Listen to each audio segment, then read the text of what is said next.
Dennis Berlin Podcast. Hit the like button, subscribe.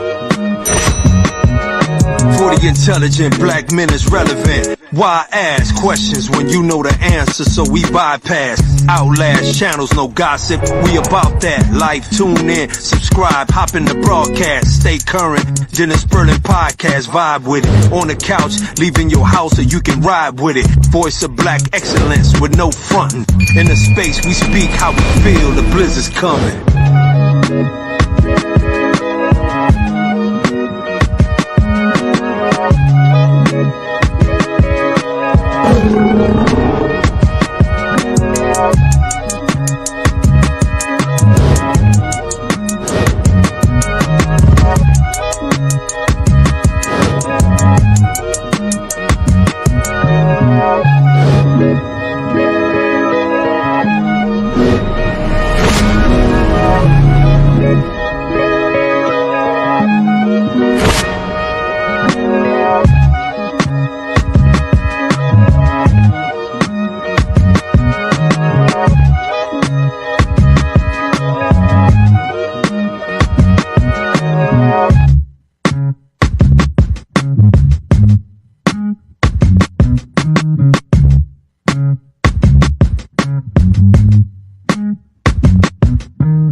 Prism has come to me with something, so everybody please listen. She's going to be talking at length, but this is extremely important, I feel. So with that said, Prism, you have the floor. Hey everybody, I don't know if everybody's aware of what's going on in YouTube. Are you aware? If you are aware of the situation with the attorney, can you please put a 1 in the chat, please? Yeah, everybody put a 1 in the chat if you know what person we're talking about. If you don't, basically we have a lawyer who's positioning himself to be the next Kevin Samuels, but Kevin Samuels, while people would make fun of him and stuff, wasn't that dangerous. This guy, if he has his way, is going to be. This guy's a problem, and it's something that needs to be addressed.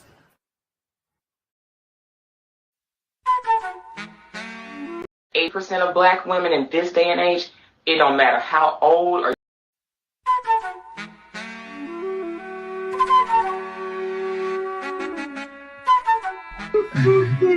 I know that I'm out of respect to minorities. What the fuck? Stop!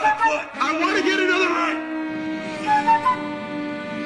air right now.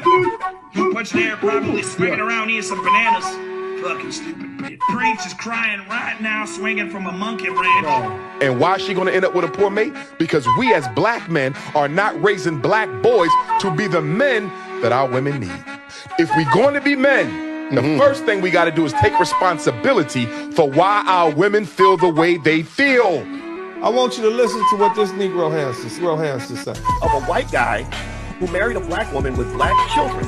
And in this video, the white guy was clowning black men and saying, you think I can't raise black boys? I raise them better than y'all do.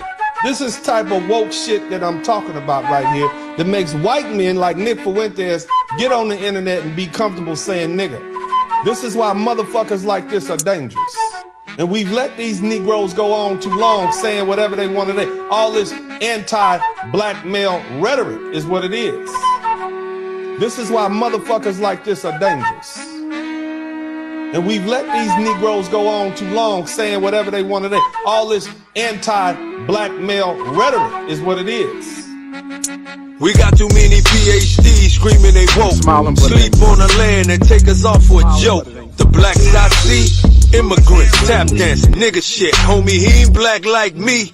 Ancestors fought and died with no guns. You hear disrespect and speak with a forked tongue. We march for togetherness. All we really seeing is a bunch of sellout motherfuckers round here on tether shit. Separate better shit. We don't fuck with it, trick them celibate. Tell it to the donkey and the elephant. Here for the benefits. Damn right, talking to you immigrants. Over here acting like you innocent. In your homeland, you don't fuck with blacks. But getting handouts and money off our tax. And we ain't getting shit but some feel-good talk. And young black men outlined in white chalk.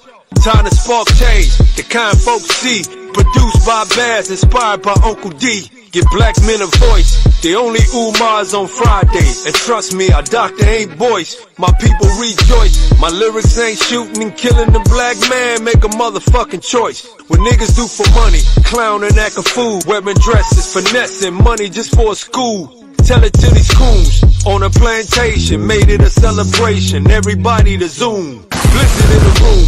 So bundle up, trick. It's cold outside and he ain't taking no shit. This is why they hate us. Blood run deep, a generation of traitors. They wanna see us weak, you ain't a part of the family.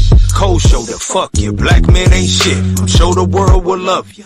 Head down, long enough, 50 plus years, you yelling that we ain't strong enough. Took them benefits and ran with it, it's Mayday. Took the kids away and now they Pookie and Ray Ray. This is where we separate. Word, feel me? We gotta keep our black women safe. Why you got spray paint and what's the name? Like, you keep this shit moving, bro. I don't play like that, bro. I just Okay, bro. I don't give okay, a fuck, bro. We don't play like that. About, my nigga. Like, look at your van, my nigga. This is some weird shit. Don't come parking around this shit, my nigga. Word, there's some other shit. What's the name of the block? I don't know. Bro, get the fuck out of here, my nigga. Real shit, bro. And keep it going fast, bro. Yo, that's some crazy. That's crazy, bro. Get it understood. Cause real black men wish a motherfucker would. So buck if you want to. On the next flight, we do whatever we want to. Blizzard King coming, everybody favorite uncle. You got niggas with degrees enabling these motherfuckers by perpetuating these lies and negativity about black men. Most of you black men don't have kids. You ain't even got no wife. 31% of y'all are married. 51% of you don't have kids, and you're not married. That's 82% of black men who ain't did shit or are doing it the right way. It's 18% of men out there with children outside of wedlock. And of that group, they are better fathers than men of other races who are married to their women. Right. You black men are outstanding. You hear me? You are winning. Fuck what these PhD ass niggas are saying. You are winning. You are doing a great fucking job, especially considering what you had to do and deal with historically. Especially that. Nobody's saying that. These lying motherfuckers, man.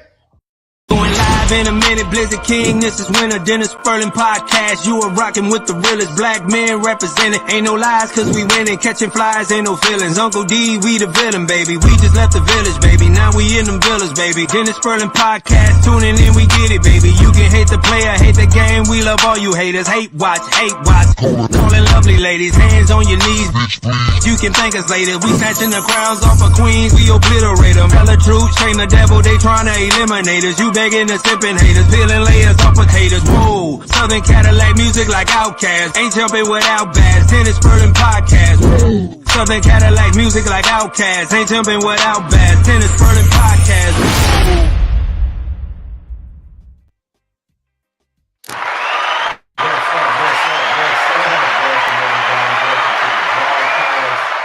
I'm Dennis Furlan. I'm an attorney. I'm a father, a homeowner, I'm a business owner. More importantly, I'm an advocate for black men. Shout out to everybody out there, man. Make sure if you can hear me, hit the number 1 button so I can know you're in here.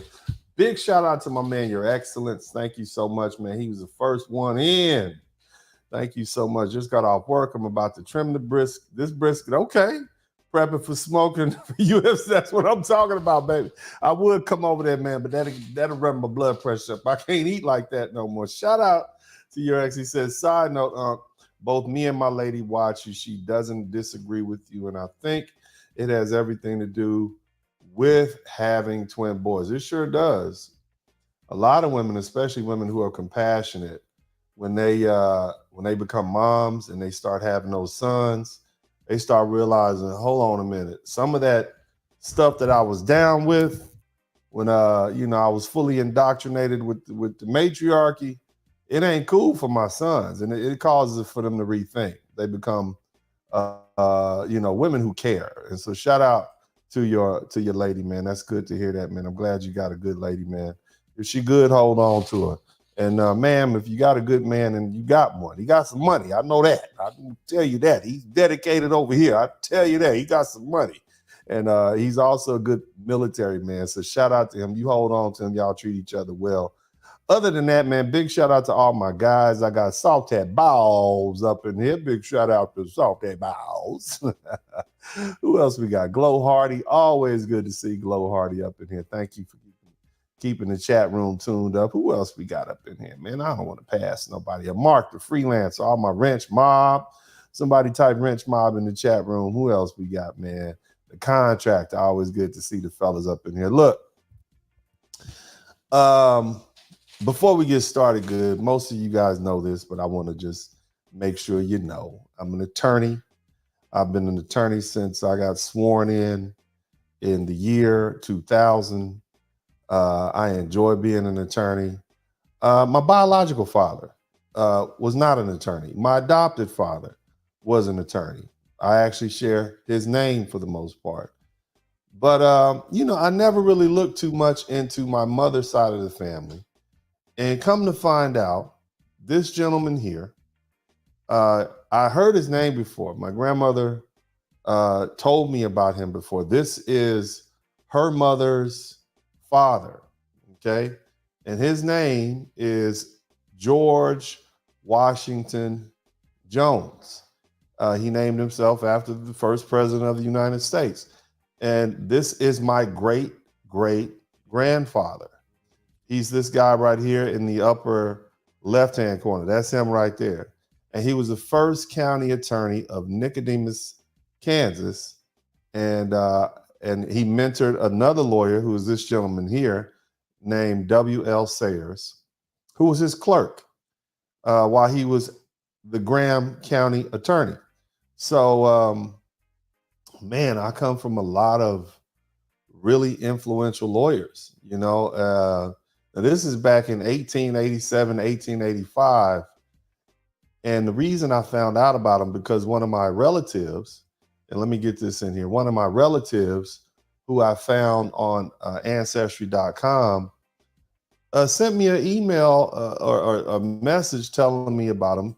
And this is a little blurb about him. His name is, this is about the Nicodemus Township. And this is one of those first Black settlements that Black people had out of slavery. So his numbers, while somewhat higher, the decimal census, which chronically undercounted Black populations, are broadly consistent with the official figures. The K population stabilized. But anyway, we just go down here. Rural population remained stable between the 20th century. And then we go down here and we talk about, let me see if I can find it in here. I had it earlier, but I kind of lost it a little bit.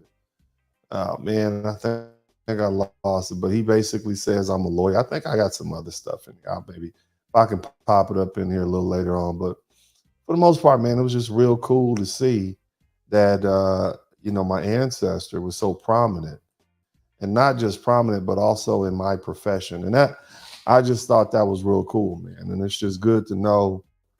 I get it from both sides, because also related to my grandmother, B.B. King. My grandmother's maiden name was King, and they were cousins. So not only do I have a cousin on my grandmother's my grandmother's paternal side, but I also got a great granddaddy who was a lawyer who was also famous. It's just a trip, and the more you dig, you really can't get away from your roots. You are who you are if you just come from great people, and then, you pretty much, for the most part, you're going to gravitate towards greatness. And it also lets me know where I got my fight from. But basically, attorney George Washington Jones.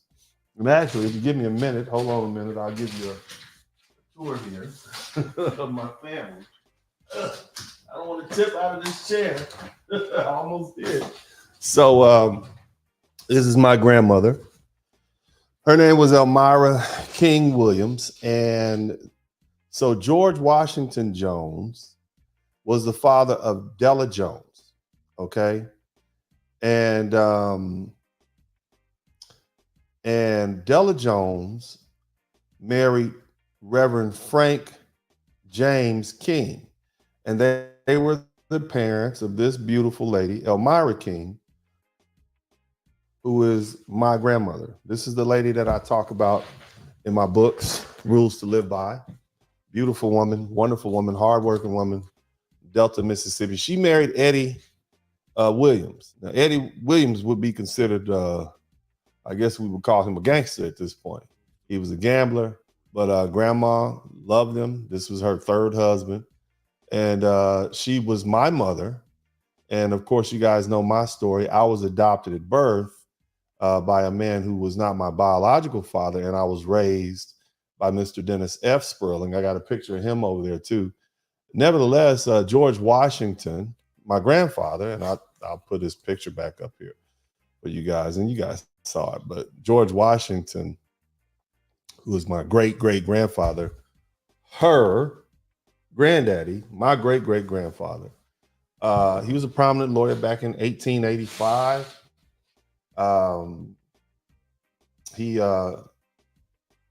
He went to, let me see how, George went to Memphis, Tennessee and became a journalist. And the reason he left Memphis is because he was giving folks so much hell in Mississippi, he had to get up out of Mississippi. But initially he refused to leave. Now, he was a journalist at a newspaper called the Memphis Watchman in 1887. And then he went to Nicodemus, Kansas to assist the migration of former slaves. And he helped establish Nicodemus as the first Black town. And his law partner, Edward P. McCabe, was the founder of Langston, Oklahoma. Where all my people are from Langston, Oklahoma. And what I've learned is that the Kansas State Court of Appeals is planning to honor my great-great-grandfather, George Washington Jones, by inducting him into the Kansas State Bar Association. See, at the time he was a lawyer, they didn't induct Black men into the Bar Association. It was whites only. But the Chief Justice, whose name is Karen Berger, is decided not only is she going to write about him, but she's also going to induct him into the Bar Association. I just thought that was awesome, man. So shout out to great-great-granddad. You know, at least you guys know I got it honest. But either way, what we're going to do is we're going to take a quick break and we're going to come right back and we'll get tuned up. Y'all make sure y'all hit the #1 button, hit the like button. We're going to talk about the dangerous mind of insecure men. You're like, yeah, we on that. We still on that. We're not talking about all the flamboyant stuff that's going on. We're building ourselves up to be better men, because when all that is said and done, you're still going to need to become a better man. All the rest of that stuff is just distraction. So y'all hang in there for a minute, and I will be right back. In this burning podcast, click your mouse pad. Yeah, we out back. Hit the like, hit subscribe. Don't just hate watch, cause we outside. Let them hate watch, go and play pop. We just lay back. He don't play that. We don't play back. We don't play back. We go way back. Black men, yeah, we earn something. Tune in, gotta learn something. Uncle D podcast, bump it. Likes up, hit the sub button. Black men, yeah, we earn something. Tune in, gotta learn something. Uncle D podcast, bump it. Likes up, hit the sub button. This is Dennis Burden Podcast. Don't just hate watch, hit subscribe and let them know we outside. Don't hold hate, donate. Super chat, cash app. Put something in the collection plate. Church.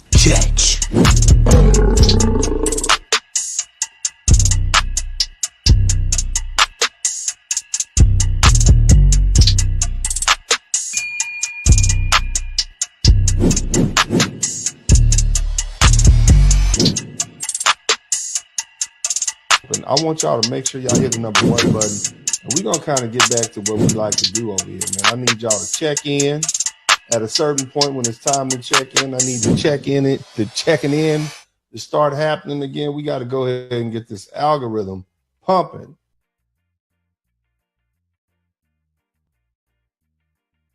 All right, welcome back to the broadcast. So here's the thing.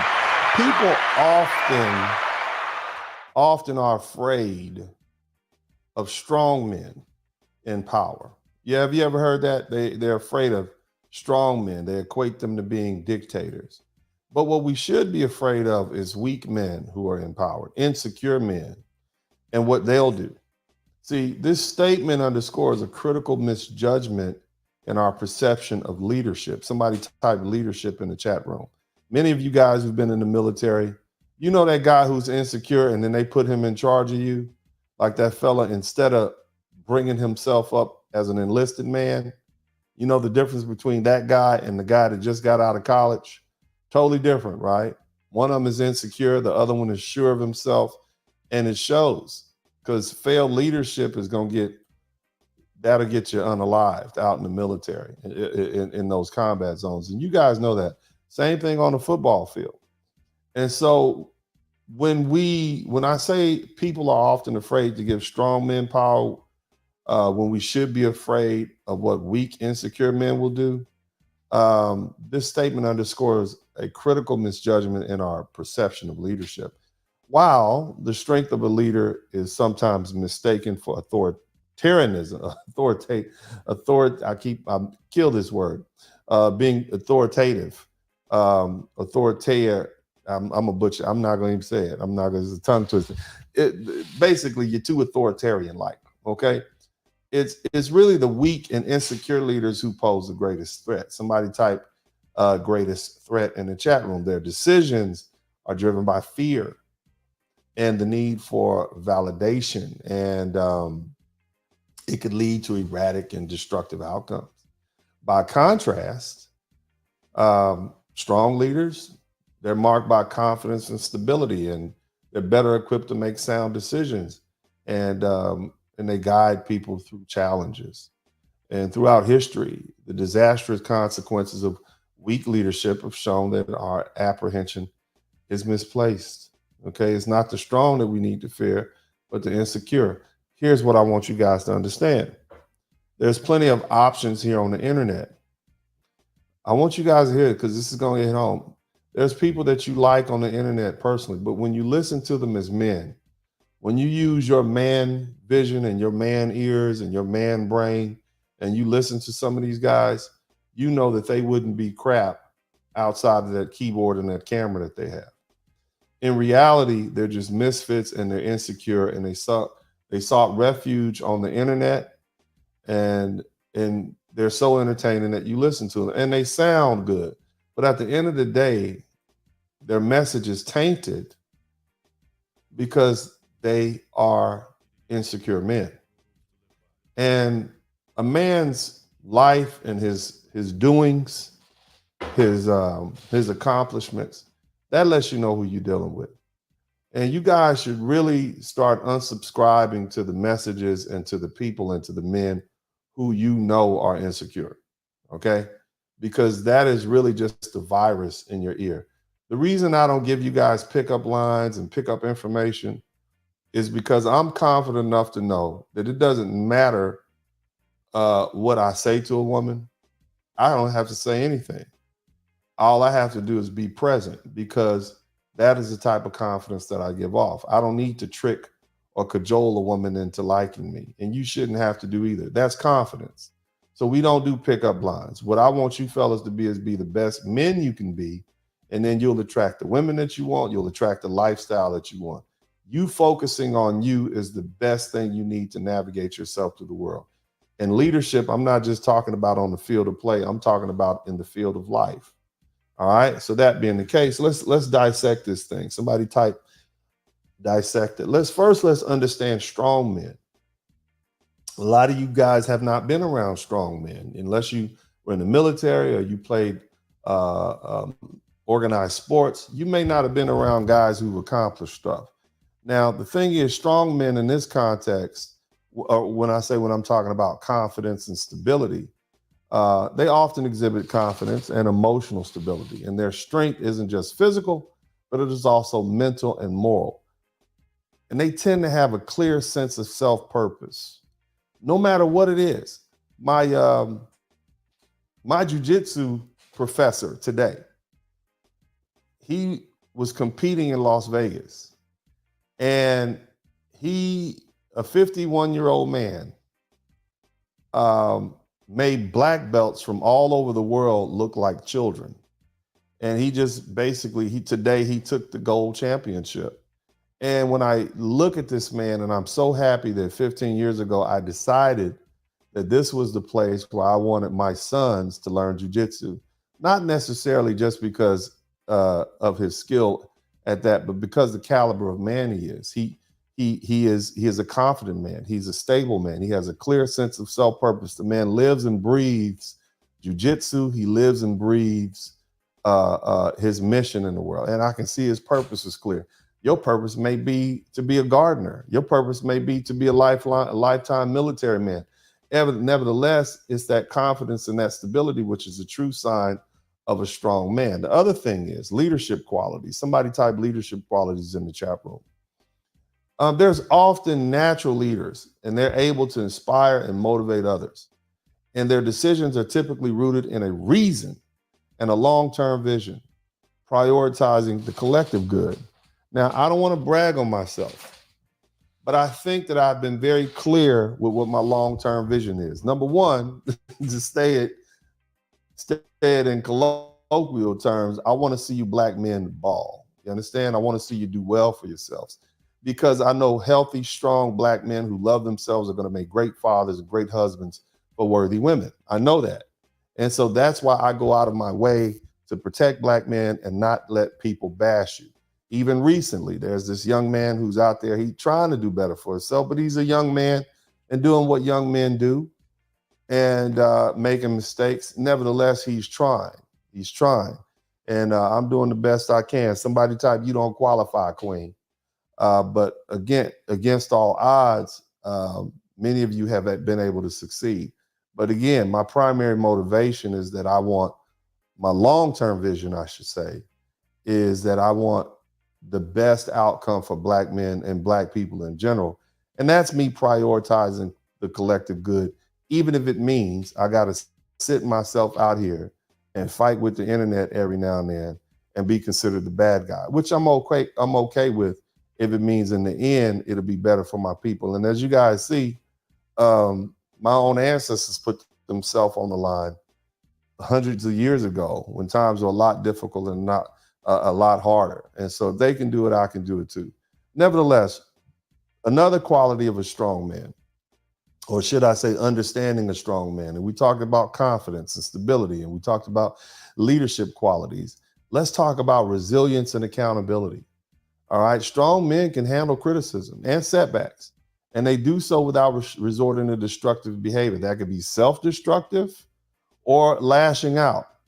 You criticize me, you hold me accountable, I'm not gonna get depressed and go down a bottle of Jim Beam. Okay, what I'm gonna do is I'm gonna take responsibility for my actions, I'm gonna learn from my mistakes, and I'm gonna move forward and know better.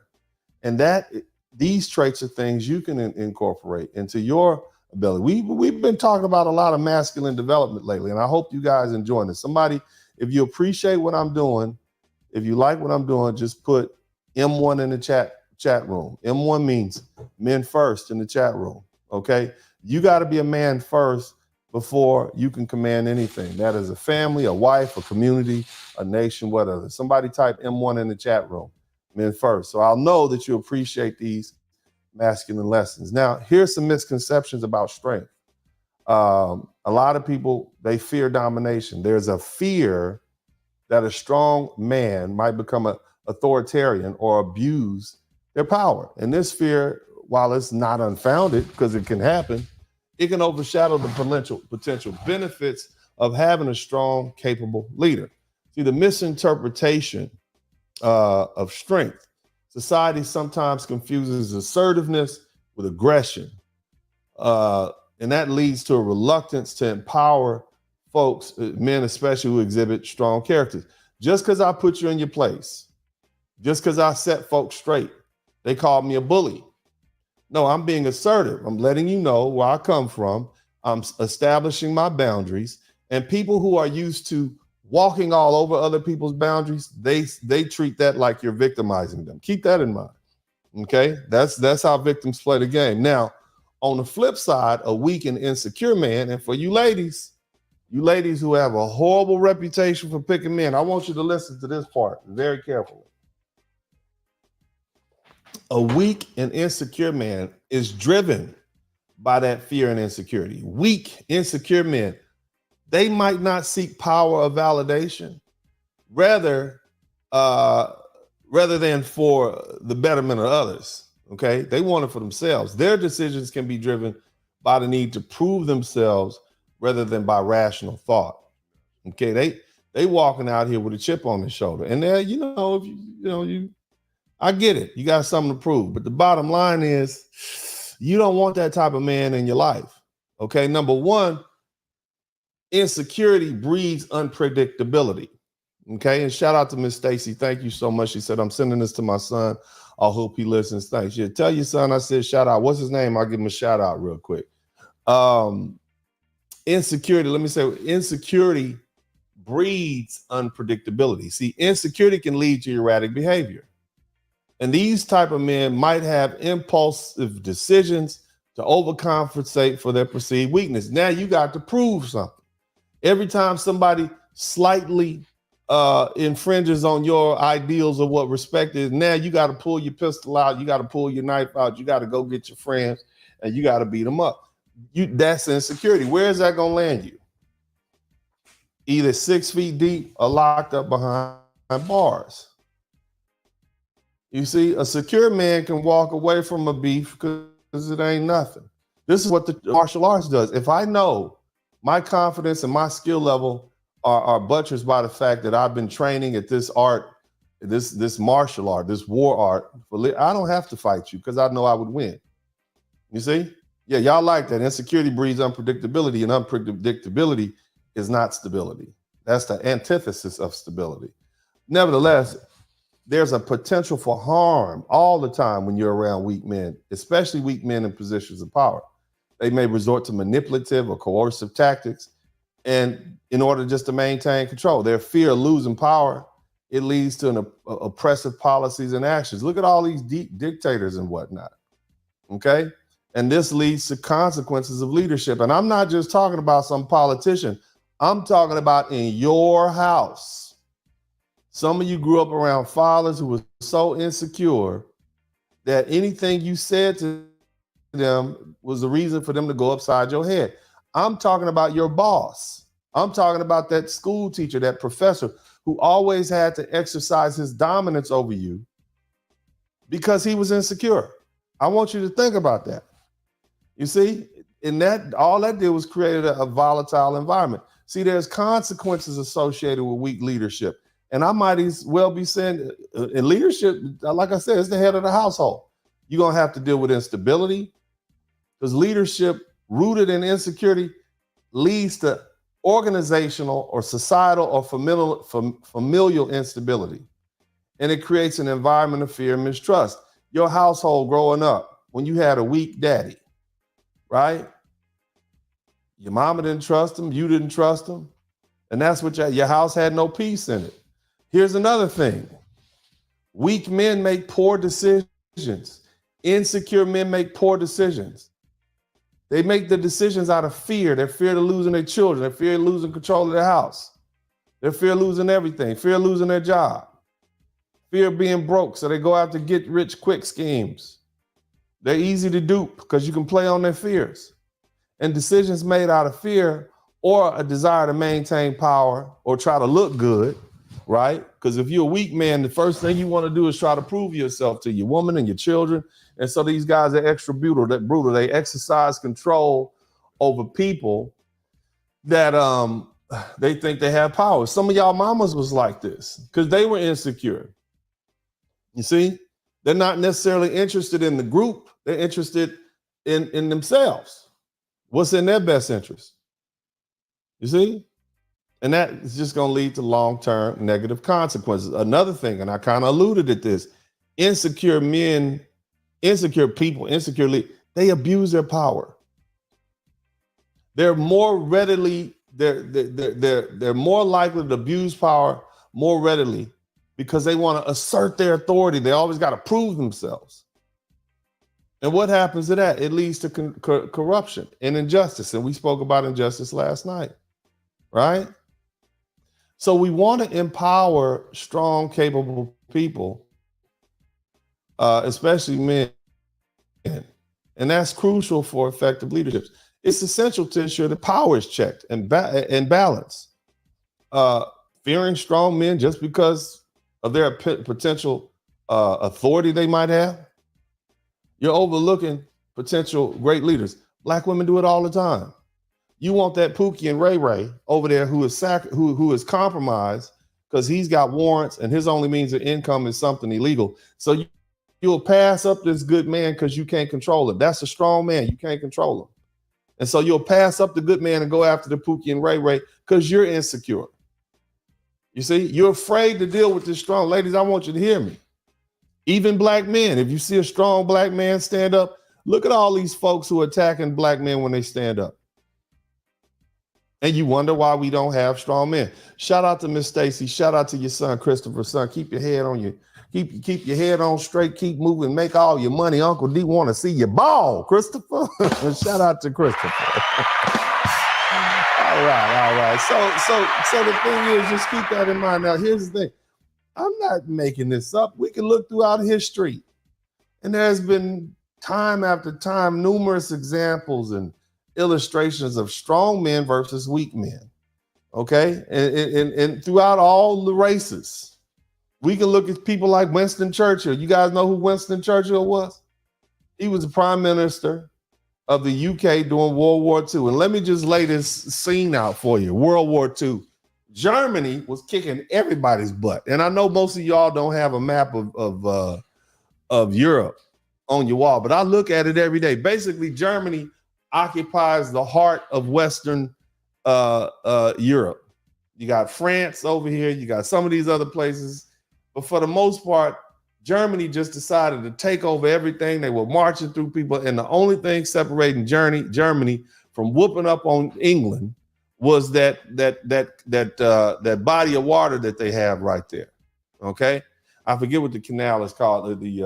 I forget what it's called. Somebody name. What's the body of water that separates Western Europe from the UK? Somebody put it in the chat room. I can't. The chat. What is it? The chat. I forget the channel. What is it called? What is that channel called?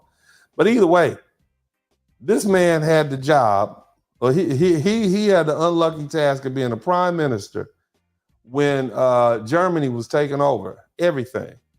But his steadfast leadership, his unwavering, the English channel, that's right, his steadfast leadership, his unwavering resolve, it played a crucial role in inspiring the British people during their darkest hour to hang on, right? Germany is downing people. Germany's taking over. And this is the second time they did it. World War I and World War II, like, damn, they won't go away. Dying. You don't want to fool with them. Just so you understand, the vast majority of American whites are descended from Germans. Not Italians, not Irish, German. These are the people that took over the world, okay? That the German descent. And the Germans are descended from the Vikings. You see what I mean? So keep that in mind. These are who you're dealing with, all right?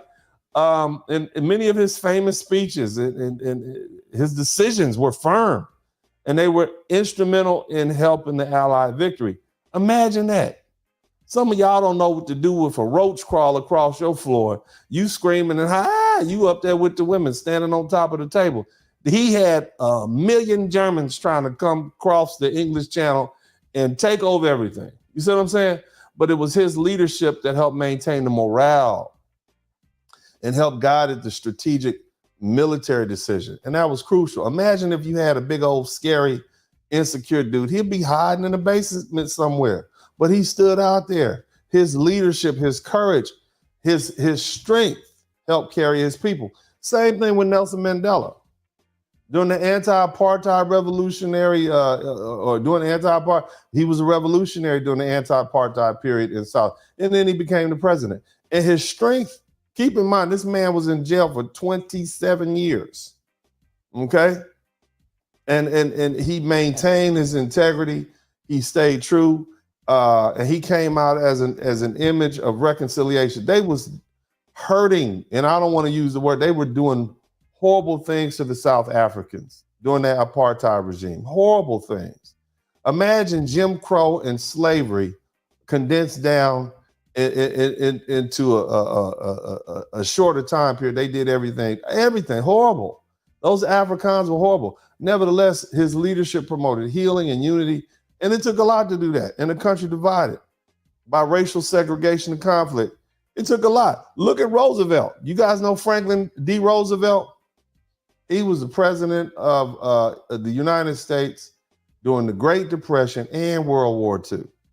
And Roosevelt's New Deal policy helped lift the U.S. out of the Great Depression. He took a lot of risk, but he was confident. You see, and it was pivotal in mobilizing the country and leading the Allies. And his impact, this is why he's still considered one of the, in my opinion, one of the top 5 greatest presidents: George Washington, Lincoln, FDR, and the last 2 are kind of, you guys probably wouldn't know. But the bottom line is, he helped revive the American economy, and it took bold steps to do that. He did something nobody else did, and he helped shape the world after the war. Now let's look at, those are strong men from history. We got black, we got white, we got American, we got foreign. But let's look at some weak leadership. Have you guys ever, and I know y'all hate when I do this, so shout out to my man, Humble Introvert. Somebody type Nero in the chat room. And I'm not talking about that rapper from New Orleans either. I'm talking about Nero, the Roman Empire, weak.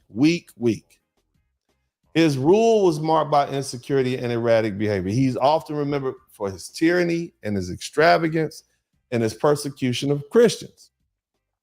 Rome didn't fall because of the barbarians were at the gate. It fell because of weak leadership. And that's why and that's why it went out in infamy. And what his leadership, his his tyranny, it led to widespread unrest. So Rome turned on itself. A country that reigned for 1,000 years turned on itself. You see, and his actions contributed to the eventual decline of Rome, one of the greatest empires. Tsar Nicholas, who's the last emperor of Russia, he was indecisive, or his name was Tsar Nicholas II. He was indecisive. He was unable to address the political issues that they were dealing with, and the social issues facing Russia, and his inability to reform and manage the country's affairs led Russia to a revolution. This is the problem. Same thing happens in your house. When you're weak and you don't control it, you have a revolution. People are not listening to you anymore. And his weak leadership, it failed to address the demands of the people, just like sometimes you can fail to address the demands of your family. King Louis, this is the French king that got his head cut off in the French Revolution. He was indecisive. He lacked leadership. His woman ruled over him. Somebody typed, "Let them eat cake" in the chat room. Let them, yeah, we're going to show you. And that ended the French monarchy. They ended up in a financial crisis, growing unrest. His inability to reform the monarchy and put the royals in place. The people said, "Oh, we got you." French Revolution showed up, and they tore into everybody. These are historical examples that underscore the profound impact that strong, confident leaders can have in a crisis, because that's when leadership really counts. You don't need a leader when you got smooth sailing. You need a leader when you have troubled waters. Somebody type troubled waters in the chat room. Type troubled waters in the chat room. One thing that Black Americans are failing right now is that we don't have strong leadership, because you have a lot of men who haven't actually been through anything. I started off talking about my great-grandfather, George Washington Jones. This man was a lawyer in 1885. When did slavery end? 1865. So what does that tell you?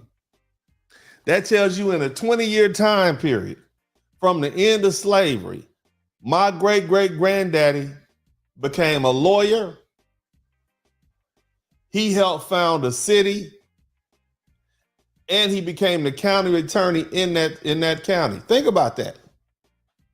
Think about that in 20 years. I want you to look back 20 years ago. What have you done in the past 20 years that's been that dynamic?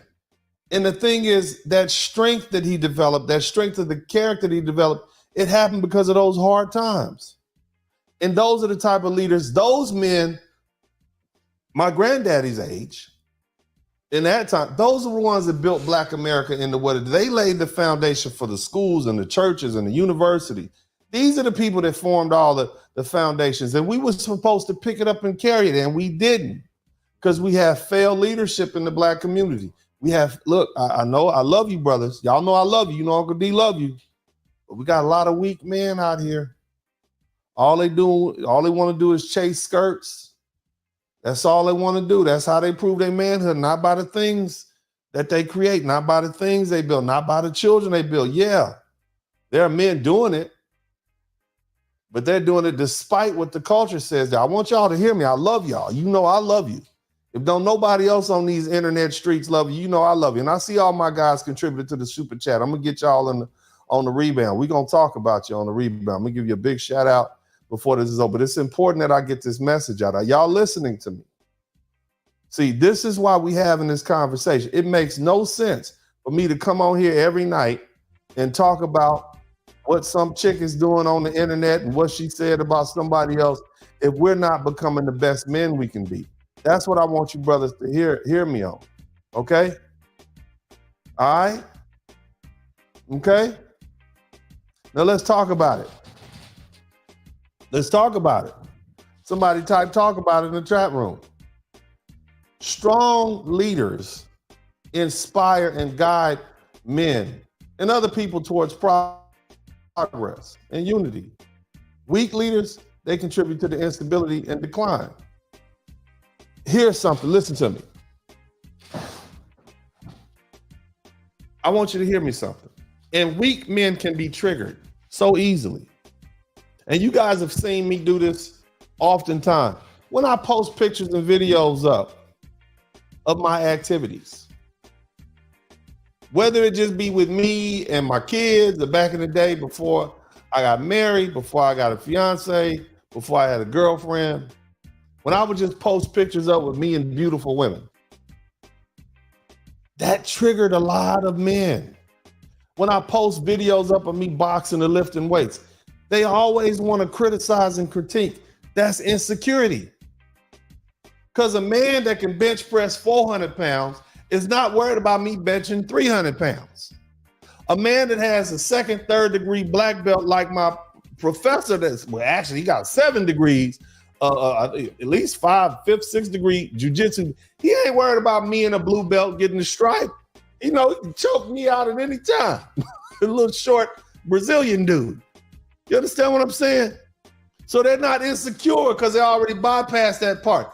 A man who's worth $1 billion is not gonna say, man, how dare you buy that little boy a Mercedes Benz? He's only 16. That's a sign of your insecurity. You showing your skirt, brother.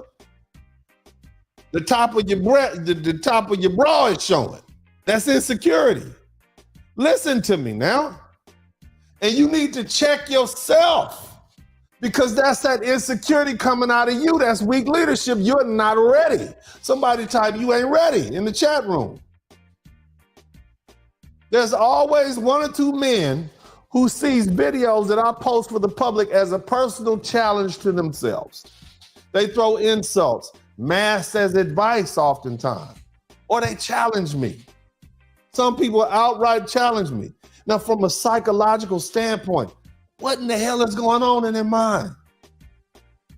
Well, it's obvious to me that behavior demonstrates weakness and insecurity. Somebody type insecurity in the chat room. And we ain't just gonna talk about them. Some of y'all see that, you do it too. Maybe not to my page, but you say stuff on other people. You think that virus of insecurity, because you've been listening to these insecure men out here, it comes out of you. You may not say it, but it's there, and you need to smite that. Somebody type smite in the chat room. The men who will react negatively to your post or my post, they feeling insecure about themselves and their abilities. And they see posts and pictures that I put up with me and my children. videos, or back when I used to put beautiful women up, or me showcasing my physicality, that triggers them. It makes them feel inadequate. It triggers their low self-esteem. And it leads them to respond with insults and challenges to try to boast their self-image. And some of y'all deal with that. Now, most of y'all love you enough. Y'all like, oh man, that's Uncle D. You don't see me. I'm a 50-year-old man. Y'all like, oh, that's Uncle D. We love him. But people who don't know me, they just say, oh, that's a challenge to me. It's jealousy. It's jealousy. Jealousy can also play a significant role in this type of behavior. The men reacting negatively to my posts and other people, they're envious. They're envious of the attention I'm receiving or the lifestyle. Look at all these trolls out here who are black men. These black men who come troll my page when I'm defending black men. Think about that. Clearly, it's not a logical response. It's just straight up jealousy because they're insecure about their life. See, their negative reactions stem from a sense of jealousy and a desire to bring me down to make themselves feel better about where they are. And the same thing happens to you. Don't it have come on now, speak the truth. You looking good and feeling good and somebody want to come up and scratch the side of your vehicle. And so you come back from the grocery store and like, damn, why you do that? What, I ain't do nothing to them.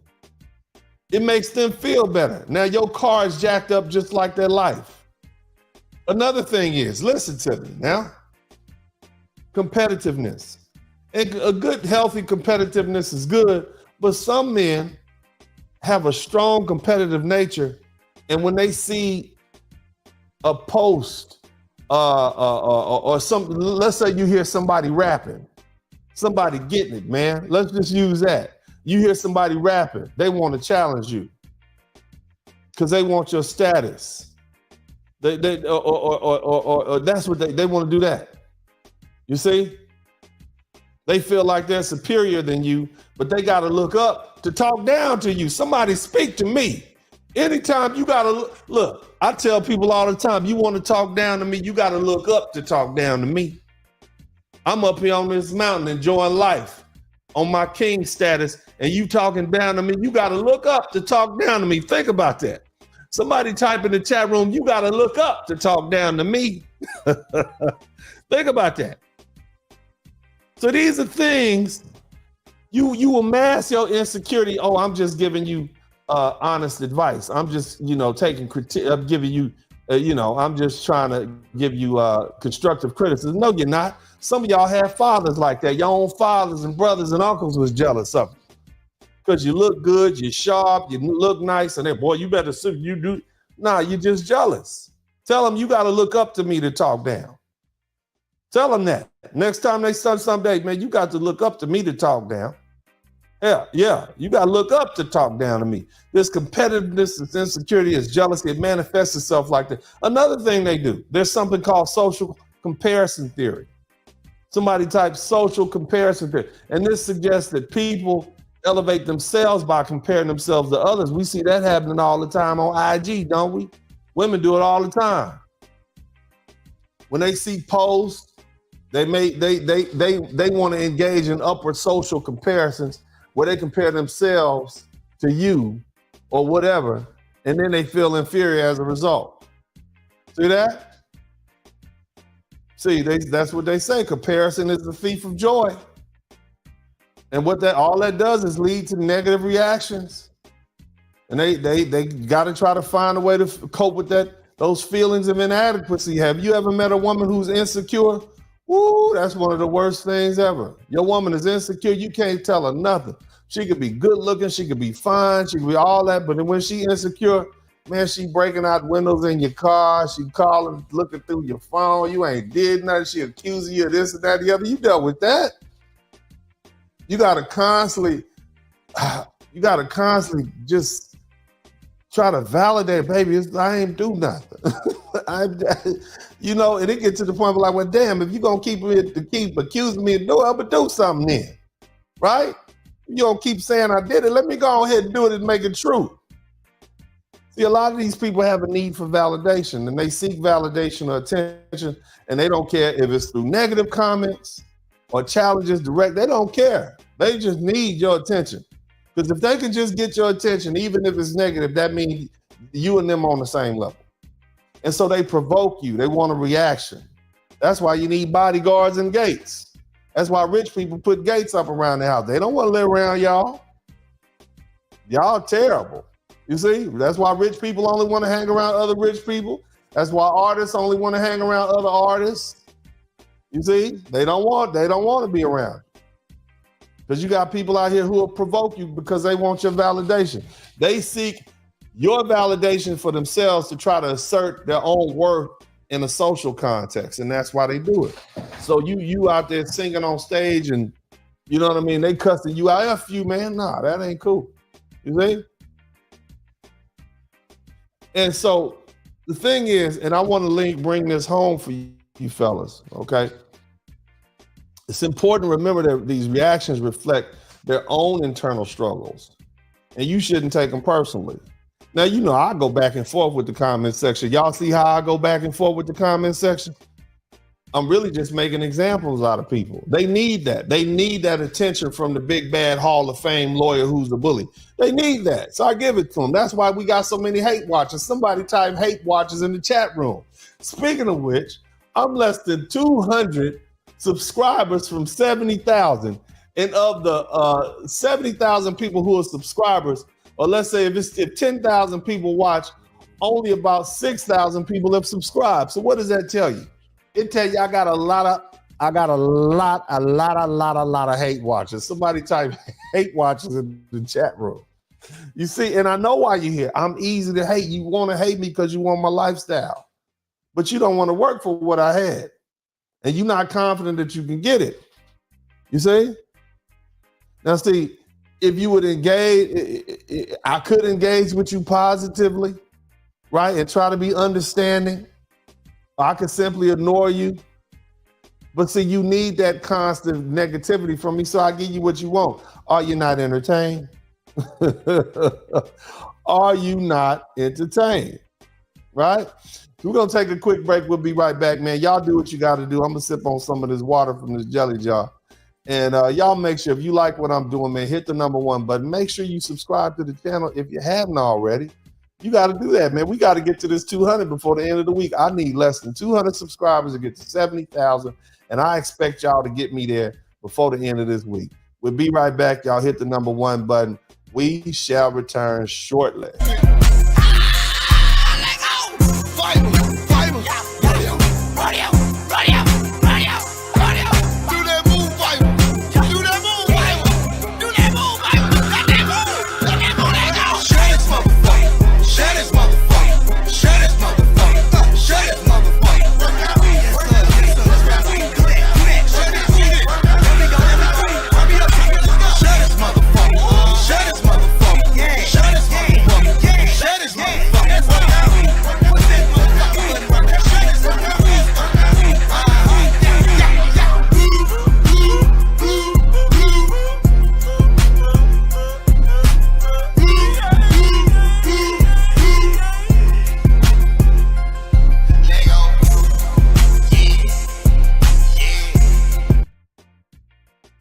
All right, welcome back.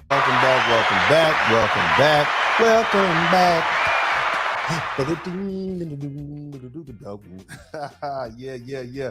Shout out to everybody who's been contributing to the super chat. I'm gonna get y'all in a minute. I want to finish this. So we've been talking about insecure men, and that's cool. But here's the thing. We're not worried about all men, are we? Because for the most part, white men are not going to run up on you and try to take your life because you got a nice car and a nice woman with you. As a black man, and let's keep it 100, the biggest threat to your life is some other insecure black man. Am I telling the truth? Huh? Am I telling the truth? Listen now. Am I speaking the truth to you? See, and I'm going off of what I see, and y'all can go off of this plumber situation. You got this young brother who's 30 years old, who's huffed up. He got $100,000 in his bank account. He confident out there. That's going to raise some insecurity flags in some other black men because they want to be like that. Tell the truth. A lot of my so-called educated lame brothers, let's keep it 100. A lot of y'all are jealous of these Pookies. Pookie's got swag. Pookie's got confidence. You got your education and everything. Let's be honest here now. Let's keep it 100. Let's talk to it. Let's come on now. Let's get in tight. Get in tight. Y'all jealous of these Pookies, ain't you? Pookie got swag. Pookie got chicks. He got muscles. And you jealous, baby. He makes you feel insecure because you know if you say something out of pocket to Pookie, you ain't going to be able to talk your way out of it. You got to throw these hands and feet and elbows and kneecaps. And Pookie going to light you up. Let's speak on it. That fine broad that you want to date, when she find out she used to date a Pookie, you like, I'm good. Pookie is her baby daddy, I'm good. Soon as he about to get out of jail, you find a reason to break up with her. I tell the truth. You don't want that confrontation. Somebody type that confrontation in the chat room. So some of you educated, so-called educated brothers, you fear Pookie. You understand me? You fear. You're a little insecure. And on the flip side, come on, get in tight. Come on, everybody, get in tight. Huddle up. On the flip side, a lot of the Pookies are insecure about their educated brothers. Because, yeah, Pookie used to be fly back in middle school and high school. He used to be popping. You know what I'm saying? But now here you pulling up, you got the Lambo. Somebody type Lambo. You got that big body Benz, baby. You got everything you wish he had. You don't have it. And so when you start infringing on his flossy fly area, because I do it all the time. When they start putting them rap songs up and they see me with them fine women. See, the brothers had me pegged as one of the educated lame type. And then I showed up with the fine women and the rap songs. And they like, oh, he infringing on our territory. And so that made them insecure. You mean he can have it all? And then don't let me start talking about these biblical verses. And that's in my blood too. My grandmother's daddy. Let me say that my grandmother's daddy was a reverend. So that's in my blood too. B.B. King was my grandmother's cousin. So that's in my blood too. I just got it all. You understand me? You understand? So I'm going to flex what I got to show you the glory of God. Hallelujah. Hallelujah. Nevertheless, it makes them insecure. White men are not going to trip on you for the most part. That's not their lane. Hispanic men are not going to trip on you. That's not their level. I'm going to take that back. When I start speaking Spanish and putting them Spanish songs out there, I had a cohort of Latino dudes that was mad at me on the internet. You just want to be Latino. No, I love being a black man. That's all I want to be, but I will take me a fine, hot, big booty Latina if she's available. Hallelujah. Praise God. But let's go ahead and talk about it. So again, brothers, I find it very interesting that the ones that hate the hardest on us are insecure black men. And so there's some cultural and socio-physiological factors at play, right? Now let's roll this up and smoke it. So there's some cultural norms and some expectations, and different cultures have varying norms and expectations regarding masculinity, relationships, and social behavior.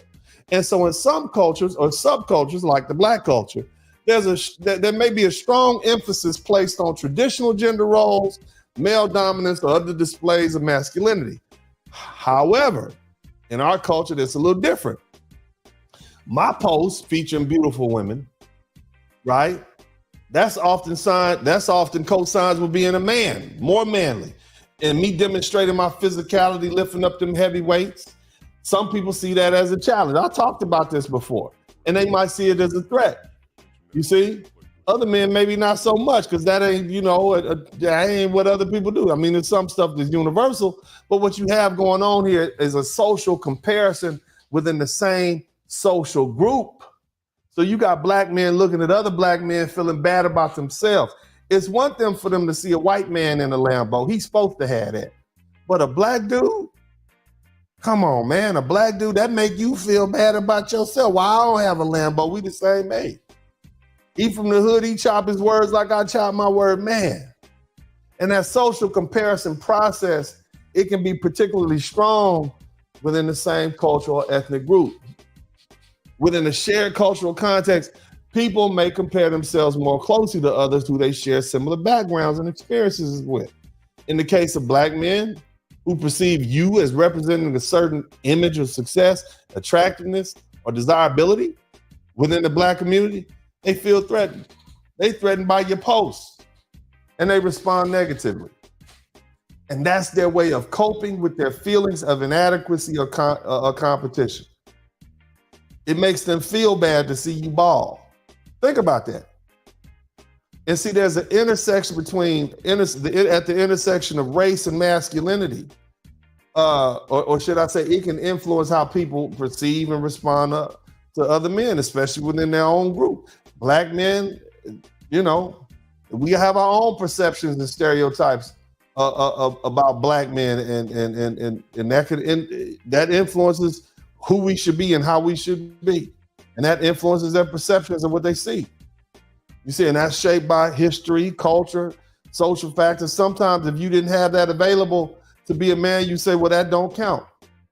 And then here's the other thing. You got a lot of internalized stereotypes and biases. Even you brothers are biased towards Black men. Tell the truth. If you see about 3 Black dudes, 4, 5 Black dudes walking down the street, you got to tense up a little bit, especially if you don't know them. You're like, oh, man. You think they're going to rob you too. Tell the truth. I remember Jesse Jackson told a story. He said, man, he was somewhere with a bunch of Black dudes and they were walking down the street. He was scared. And this is back when he was, an advocate for Black people and the Black culture. He was scared because of the stereotypes and their experiences. And that's where it comes from. So this is what we're dealing with. You see, this is why you have that hate. And it's very unique amongst Black. So the question is, how should we respond to it? How should we respond to insecure men? I posted, man, look, let me tell you something. I posted a video up on me boxing, doing some boxing techniques and how you should do your footwork, right? And some people, you know, they want to undermine my expertise and challenge my skills. They want to assert their dominance. And this is from a YouTube page, man.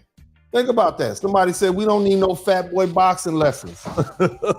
and then somebody else said, that's okay for an amateur, right? So where does that come from? Who are you to speak for? Why are you belittling my expertise or my skills? Why are you doing that? They're trying to protect their own egos and assert themselves as superior. This is what inferior men do. This is what insecure men do. Have you ever done that yourself? Oh man, he ain't that buff. Oh, I could lift more than that. Oh man, yeah, man. Oh, his car ain't that fly. Oh man, look, yeah, he might have a nice haircut, but his shirt is dirty. Insecurity. Think about that. You see? I post myself up in a video, right?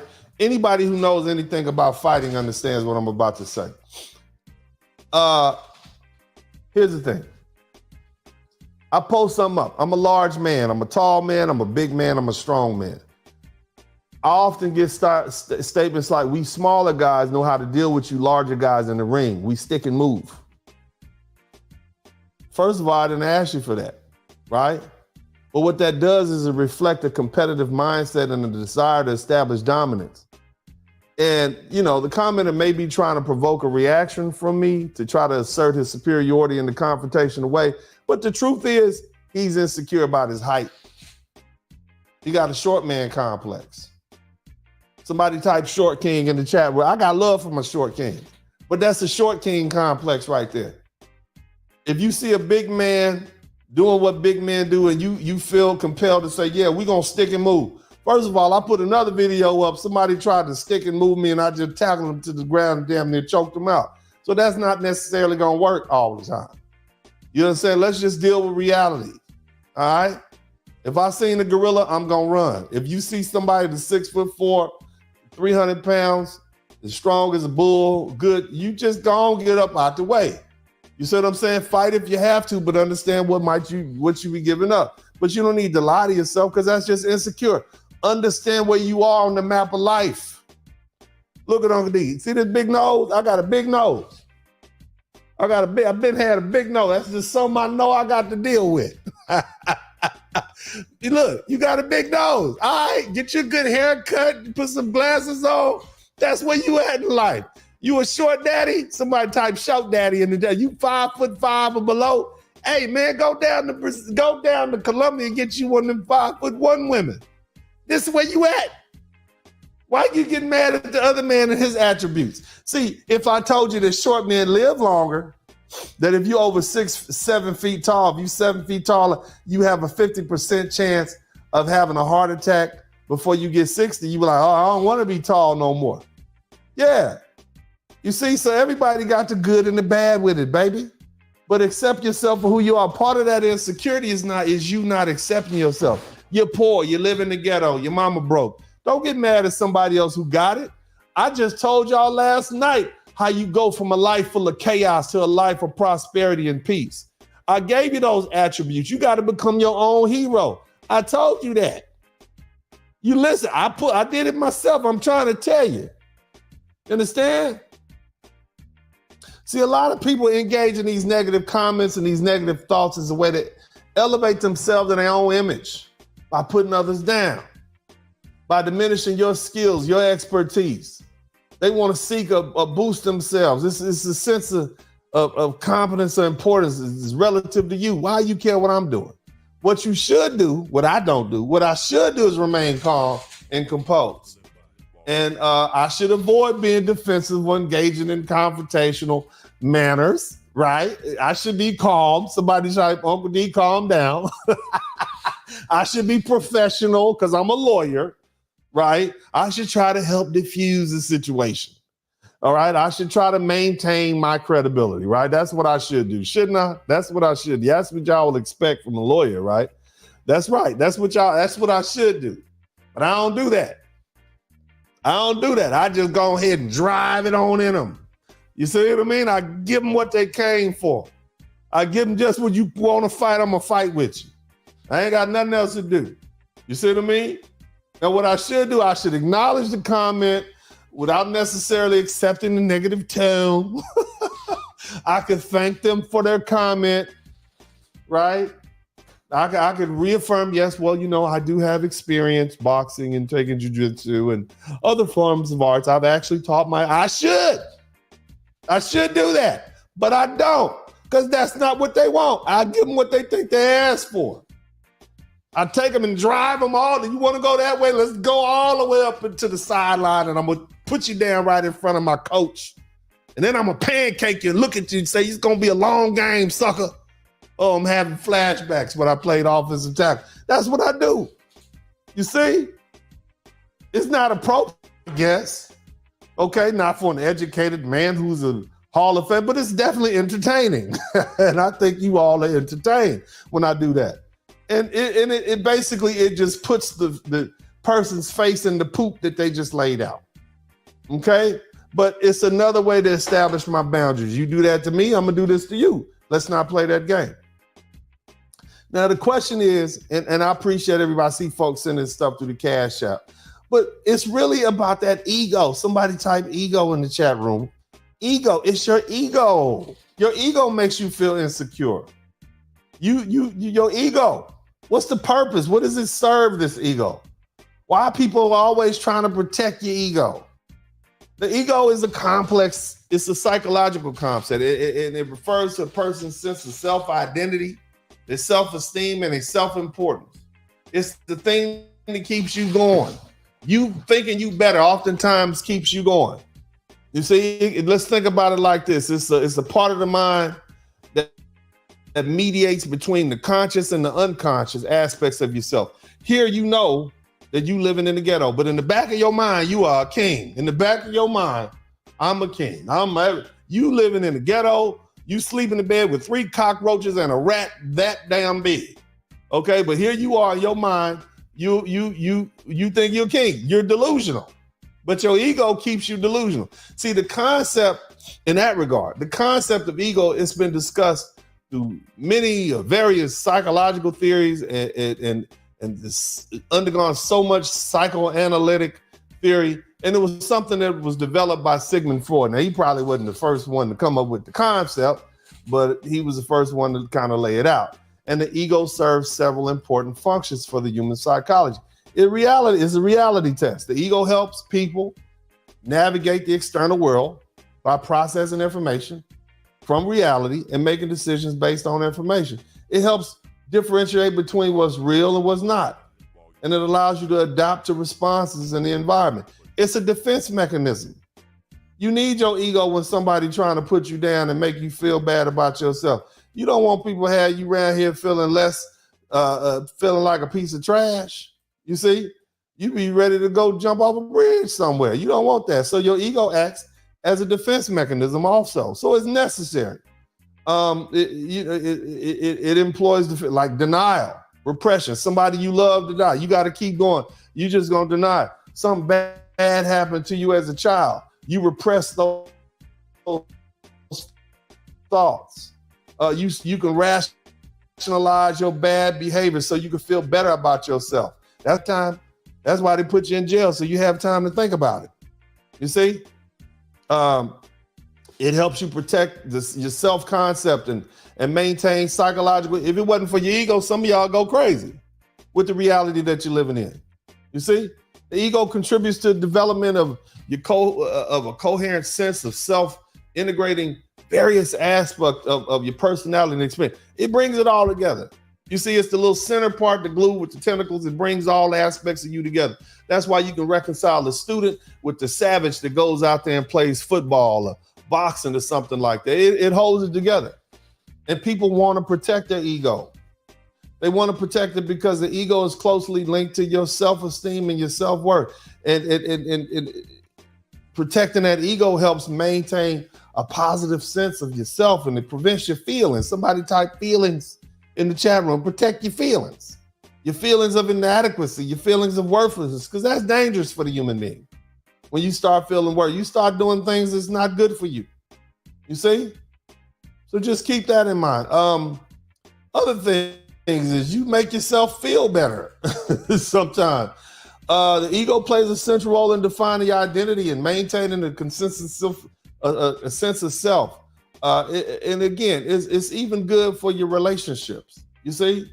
So this is what your ego does. Your ego is necessary. But some of y'all allow your ego to run away with you. And that's what we talking about today. It's that insecurity you got to keep in check. You understand? Y'all with me? Have I lost y'all or y'all with me? Let me know. Are we learning something? Okay. Are we learning something? That's the main thing. If you learn something, type learn you in the chat room. All right. That's a word that I invented here based on some information that I learned from some country people when I was young. Somebody type learn you in the chat room. Are you learning something? Huh? Are you learning? Okay. Now, again, my original question, and I've been talking about it. Why does some of these posts trigger the ego of these brothers? Why? It's a threat to their masculinity. The posts, the activities with the beautiful women, with my children, it's a threat to their fatherhood. Me showcasing my physicality, right? Especially within the cultural group. They see me doing it and now they comparing themselves because that's what other people do. You see? It travels their normal expectations placed upon them by their ego. Oh, a black man can't have a life like that, going overseas, eating pineapples and being with beautiful women and so on and so forth. No, the grass is not greener on the other side. And now, all of a sudden, passport bros are showing you that the grass is greener on the other side. And so now black men faced with this new opportunity are reevaluating what it is to be a black man in America. And that's why I tell you guys, this is not a fad. This is a sea change in the culture.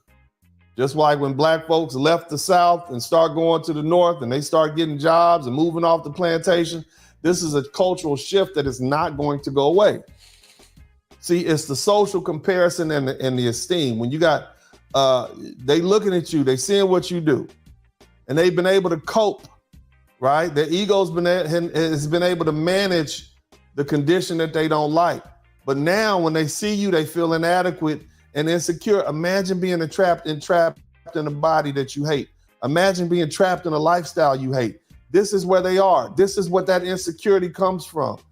And especially when you feel like you're entitled to more and you're not getting more. Imagine, you know, that person who works for you and they think they know more than you. This is real bad with school teachers. Where the school teachers at? You know, all them old school teachers that been there for 40 years and they still haven't made assistant principal or principal, and they want to tell the principal with the master's degree and the PhD who's wrote all these books and up on all the latest information how to do their job. You know those people, right? Their ego has surpassed their accomplishments. Think about that. See, when we talked about earlier, we talked about men who are weak, whose accomplishments surpass their capabilities. Now we're talking about people whose egos have surpassed their accomplishment. You think you more than what you are. You out here at Chihuahua thinking you a pit bull, and now you getting rolled up in your dusty. You see what I mean? Think about that. Jealousy, competition, competitiveness, dealing with your own feelings of self-worth. This is the problem with having weak leadership. Confident people don't have these problems. You see? Strong men, strong women, strong people don't have these problems. They ain't worried about what other people have. Matter of fact, they will compete, but they don't need to tear you down to get there. You see? So, in summary, right? A lot of the posts trigger people, and now you understand why. People will even comment and say, well, it's a public post, I can say what I want to say. Right? Some people will say this. Here's the one that really tells it all. You should keep your success private. You hear that? What about the people that say wealth moves in silence? Last time I checked, everybody knows how much Bill Gates makes. Everybody knows how much these other rich men weigh. It doesn't move in silence. You know exactly how much. Everybody's watching. So why are you telling this person they need it, because that person is close enough for you to touch and you comparing them to it? Those other people are way out of your league anyway. And so, you know, that's like a little leaguer comparing himself to Lawrence Taylor. He like, I can't get there, but I can compare myself to you. See what I mean? So anyway, brothers, I appreciate y'all, man. Y'all hit the #1 button if you appreciate what I'm doing. We're going to take a quick break, and then we're going to come back and we're going to read the super chats. I appreciate y'all hanging in there so long. I know this is above a lot of people's head, but it's good stuff. You know what? But we're going to do this. We trying to get to 200, and this is a message for all you hate watchers out there. Go and subscribe to the channel with your hating self. We'll be right back. Sperling. This person has been negatively targeting Black women negatively on social media. And it seems as though ever since Kevin Samuels died, he's been trying to, I don't know if he wants to be the next Kevin Samuels, if he wants to be the next person who's famous for disparaging Black women and for making someone try to feel a certain way, particularly Black women. First they had Weight Watchers, now you got hate watchers. Let's get it. This is for my lovely young ladies like I hate. Blizzard King, then the Sperling. First let's get the record straight. I say it online, I can say it to your face. Not a bully, I'm just mean, know what I mean, no debate. It's time to put some motherfucking knowledge on your plate. Excuse me if I'm vulgar, but a king ain't sweet like cake. Holding court, living court, ladies, you just need a taste of what we've been through. Judge will set you up for grape. And I ain't talking no more, I will not put on a cake. I do not confuse shit, we all gotta face reality. You woofing on your men like you an ape. My job is protecting Black men up in this space, and also putting rude bitches back up in their place. Cross-examination, I look good to the race. Man, be a man, nigga, say it with your chest. The soft-spoken men these lovely ladies don't respect. I can care less, I do not do this for checks. I do this for my sons and the Black men I invest. It's time to get what I was course, ladies, gotta pay your debt. You're working with the same men who put it round our necks. You're not my sister, not my kind, you a threat. When the weather change, I hope you bitches feel dead. Let this be reminders to the ones who disrespect. We are God's chosen men. When you say Jesus, you mean us. The only Jesus I know is him, and the one thing he don't need is a partner. Shut the fuss, we discuss with your fuckery. Past 100 years, you ain't loving me. Who was on the front line fighting? Yeah, fuck is me. Building all them black towns? Yeah, fuck is me. Kicking riots off Michael Brown? Yeah, fuck is me. Now you wanna put us underground? Not to fuck with me. Change your plans, baby, you can be replaced. Let freedom reign. No sunny white days, Martin Luther King. Single mama program chip for the simp queen. Mother goddess only gon' destroy us. It's the Blizzard King. Blizzard King. It's the Blizzard King. Yeah. Hate watch on the Blizzard King. Blizzard King. It's the Blizzard King. It's the Blizzard King. It's the Blizzard King. It's the Blizzard King. Hate watch on the Blizzard King. It's the Blizzard King. It's the Blizzard King. It's the Blizzard King. Yeah. Hate watch on the Blizzard King. Say that's the bad guy. So say good night to the bad guy.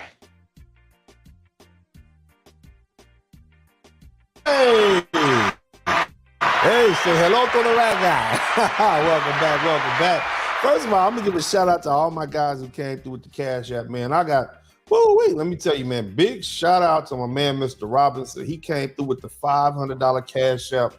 Bro, big shout out to you, man. Thank you so much. He appreciated the broadcast from yesterday, so thank you so much, bro. The Cash App be popping. Anyway, big shout out to you. I'm gonna give him the rock and roll. Shout out to my man, Mr. Turner. Thank you so much. I appreciate you. Leah, thank you for the 10. And Mr. Gibbs, thank you for 3. And Mr. Mark, thank you, Mr. Freelancer. Thank you so much, bro. I appreciate you. See, man, I'm gonna tell you something. The difference between the folks who follow my page is that we got like an elite group over here. You know, birds of a feather flock together. The things I'm telling them are the same things that help them become successful in this society, but everything pushing against them. And so when you listen to what I'm having to say, you are bound to succeed. You are literally reprogramming your mind for success when you over here with me. It's the same, because I'm gonna say the same things to you that I say to my sons. I can't help it. It's always gonna be like that. It's the same thing I say to myself. Big shout out to my man. But anyway, let's go ahead and get this out the way. I want to make sure I give a shout out. Your Excellence, my man came through, gifted 5 Dennis Sperling podcast memberships, man. Y'all make sure y'all join that membership, man. I appreciate that. Your Excellence been popping. He's been popping off over here. Shout out to you and your lady, Your Excellent. Glow Hardy, thank you for the super sticker, fam. Del Conte Almai Harmon, thank you for the $10 super sticker. 504 Show Enough, thank you so much. Appreciate you. Also, Sleep with the Third Eye Open, Uncle D. Can you play that Big Bass Us track? I need that. Yeah, man. You can check that out on Esquire Entertainment on my other channel over there. That's where all the music is. That's the hub for the music. So check that out, man. But shout out to Big Bass, man. He get it in. One must treat the source, not the symptoms. Yeah, that is true. That's a good shout out. Thank you so much, J Lock. J Rome, please thank you for the super sticker. Hold on, we got J Lock again, Mr. Sprelling. I commented in your community. Some channel that has your profile saying to text is that, oh, that's not me, man. Is that you? Fake account. Also, Celebrity Podcast was public lynching and witch trial. Yeah, man. You know what? Let me tell you something. You don't know who the winner is until it's all said and done. Okay. You got to be patient. That's how the legal system works. I'm just saying this. I would suggest all those people who are speaking disparagingly about that young man, he's a private citizen. Y'all need to fall back. I mean, I'm just saying, this is how it works. Pretty soon you're going to have lawyers chomping at the bit to go after you. I'm just saying, you probably should just fall back, because this whole YouTube thing is getting out of pocket. It needs to be regulated. But we'll deal with that another day. International Quiet Storm checking in, checking in like a 86 Delta 88, baby, on some D. Whoop, whoop, whoop, whoop, whoop. That's what I'm talking about. Oh, man, I'm having too much fun, man. It's good to be back here on a regular basis. I had a lot of learning work to do. But shout out to International Quiet Storm. Big shout out to my man, Your Excellence. A weak man is the reason I have an entry and an exit wound. Damn. in my leg. Damn. The weak man didn't tell me he had issues with some men. I had no clue. Those men saw him and started unloading as he walked to the car. Me and him won't ever sit well. No. He out there being erratic and emotional and doing stuff and picking fights. And somebody called him on. I'm telling you, you gotta leave them weak dudes alone, man. Dangerous. And it's already bad enough you got a weak father, weak brother, weak family member, weak co-worker. Oh man, weak teammate. Right? You can't tell them nothing. They just insecure. Oh no. Man, be careful out there. Shout out to Humble Introvert. Thank you so much. And to Miss Stacy, thank you so much. Big shout out to Christopher. Christopher, I expect good things for you. Okay, I need you to do well for yourself, man. You got a good-looking mama. And if you don't do well for yourself, some man is going to come in her life trying to tell her what to do. And you ain't going to like it. You're going to want to fight him. All right, so you got to do well for yourself, man, so she can be proud of you and then help out, give her a little change, make sure she's all right in her old age. Praise God. Shout out to Miss Stacy. Shout out to you. I'm sending this to my son. I hope he listens. Thanks, Uncle D. He will. And shout out, I'm just kidding, Miss Stacy. Thank you so much. And shout out to Christopher. Keep up the good work. Your mama loves you. You're lucky to have a good mom. We got a lot of bad ones out there. Your mama loves you enough to send you this way. That means she's thinking about it. We ain't got a whole lot. So you lucky, son. So let me see. Your ex's side note. Both me and my lady watch you. She doesn't disagree with you. I think it has everything to do with her twin boys. Yeah, we addressed that earlier at the top of the show. Yeah, boys change women, and we see that all the time. And that sometimes that love that they have, it can help them change. And unfortunately, when a woman only loves herself, which is a lot of these modern women, it's not a good look. Nevertheless, man, I want you guys to go and enjoy your day. Have a good time. Have a good morning, good evening, wherever you are around the world. Nevertheless, I'm going to go, well, not nevertheless, I said that already. But it's about time for me to ease on up out of here. So look, I'll see you again soon. God bless you. I love you. And as always, or should I say, as I always say, before I depart these internet streets, this is Uncle D. I love you. And let me see, we got it queued up. Yeah, I'm out.